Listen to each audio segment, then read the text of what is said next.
अस्सलाम वालेकुम। मैं हूं doctor Mohammad Qasim Taimuri homeopathic clinic Haripur Pakistan से आपसे मुखातिब हूं। आज हम बात करेंगे जी हार्ट अटैक, हार्ट फेलियर के ऊपर और फालज जैसे अमराज जो कि सर्दियों में, विंटर में खुसूसी तौर पे इनकी जो रिश होती है ज़्यादा हो जाती है। आपने नोटिस किया होगा कि मौसम बहुत ज़्यादा गर्म जब होता है और जब बहुत ज़्यादा सर्द होता है तो हमारे यहाँ शरह-ए-अमवात जो है वो बढ़ जाती है।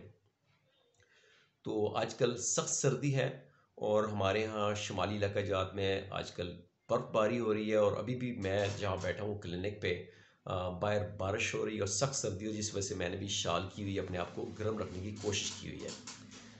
और मैं आपसे भी यही कहूँगा कि आप जो है अपने जिस्म को गर्म रखने की कोशिश करें और नेचुरली गर्म रखने की कोशिश करें, बजाय इसके कि आप हीटर का इस्तेमाल ज़्यादा करें।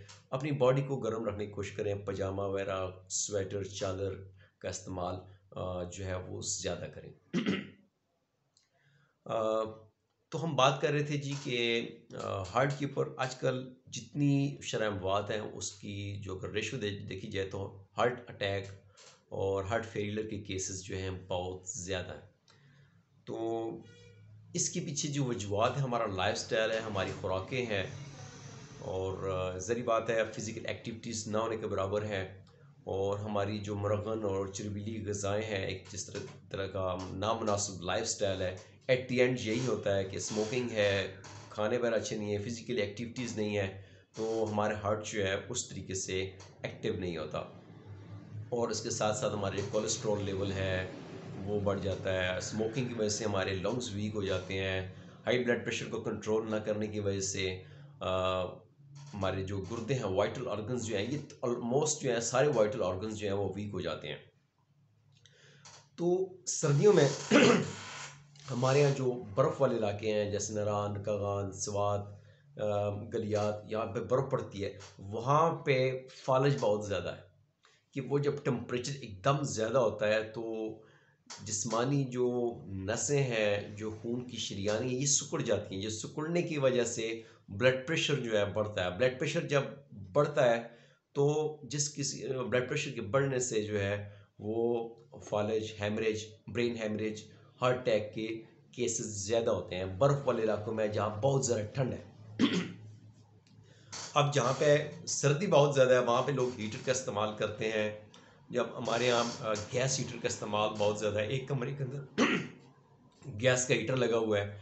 अब हीटर के इस्तेमाल की वजह से आपने कमरा जो है बंद रखा हुआ है, दरवाज़ा बंद रखा हुआ है, तो उसमें ऑक्सीजन लेवल ऑटोमेटिकली जो है गैस हीटर की वजह से, एक तो वहाँ पे आग जल रही है, दूसरा आपने कमरा ही बंद कर दिया है, तो उसकी वजह से आपकी बॉडी, आपकी जिस्म में ऑक्सीजन लेवल जो है वो कम हो जाता है। तो ऑक्सीजन लेवल का कम होना भी जो है ये एक रीज़न है, काज़ बन सकती है। और ठंडे इलाकों में जहाँ पे बर्फ़ बहुत ज़्यादा होती है वहाँ पे भी ऑक्सीजन लेवल जो है वो कम हो जाता है, जो कि फालज या हार्ट अटैक, हार्ट फेलियर का सबब बन सकता है। दूसरी वजह हमारे यहाँ ये है कि आप एक गर्म माहौल में बैठे हुए हैं, गर्म कमरे में बैठे हुए हैं, हीटर लगा हुआ है, आपने अचानक जो है उस गर्म क्लाइमेट से आप एकदम ठंडे क्लाइमेट में बाहर सैन में, ये गली में अचानक जाते हैं, तो आपकी बॉडी में जो अचानक जो वो आपकी बॉडी जो फेस को फेस करती है, उसकी अचानक गर्माइश से अचानक ठंड जो है उसको एकदम उसमें एक गड़बड़ पैदा होती है और उसकी वजह से भी आपकी बॉडी में जो है मतलब कि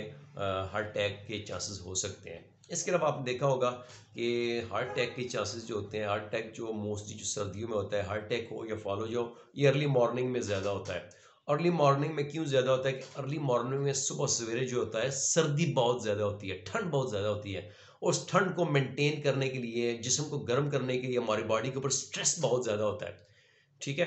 तो उस ठंड की वजह से भी जो है, अगर वो ठंड अगर वो हद से ज़्यादा हो, वो क्योंकि बहुत ज़्यादा सुबह सवेरे ठंड की वजह से वो चूल्हा या हीटर भी नहीं जलाते, वो ठंड बहुत ज़्यादा होती है, वो ठंड भी जो होती है वो हार्ट फेलियर का, हार्ट अटैक का या फालिज का सबब बन सकती है।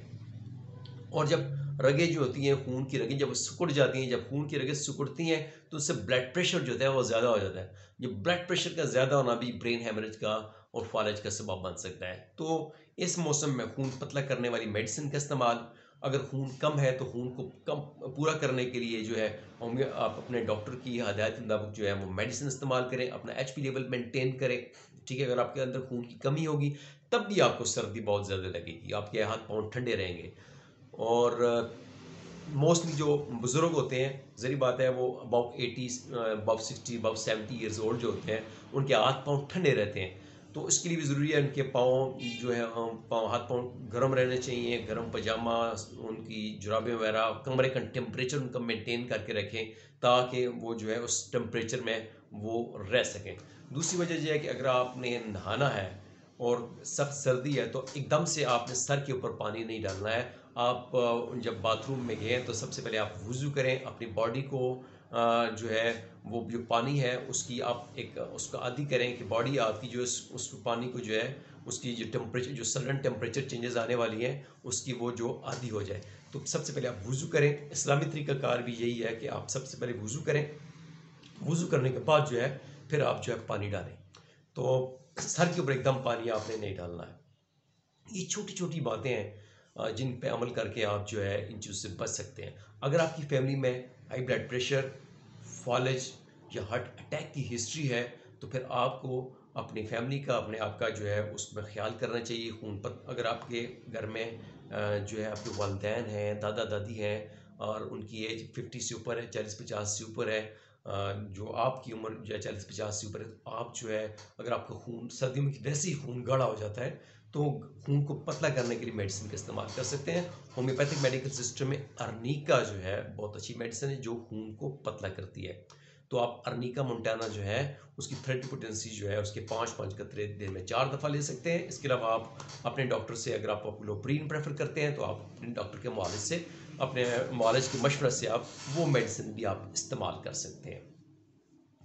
और इसके अलावा मैं यही कहूँगा कि जो बुज़ुर्ग लोग होते हैं उनको ज़रा पहले दूध, दलिया, फ्रूट की ज़रूरत होती है। जिस तरह बच्चे को दूध, दलिया, फ्रूट की ज़रूरत होती है, इस तरह बुज़ुर्गों को भी वही खुराक जो उनको बच्चों को देते हैं आप, बुज़ुर्गों की वही खुराक ज़रूरी होती है। उनके लिए आप आम जो खाने जो आप खाते हैं वो काफ़ी नहीं होती है। उनको अंडा, उनको दूध, उनको दलिया, उनको फ्रूट, उनकी इस एज में उनकी ज़रूरत है, उनको आप लाज़मी प्रोवाइड करें। सर्दी में आप जो है गर्म मशरूबात, सूप वगैरह का इस्तेमाल ज़्यादा करें। थैंक यू जी, इंशाल्लाह फिर आपसे बात होगी।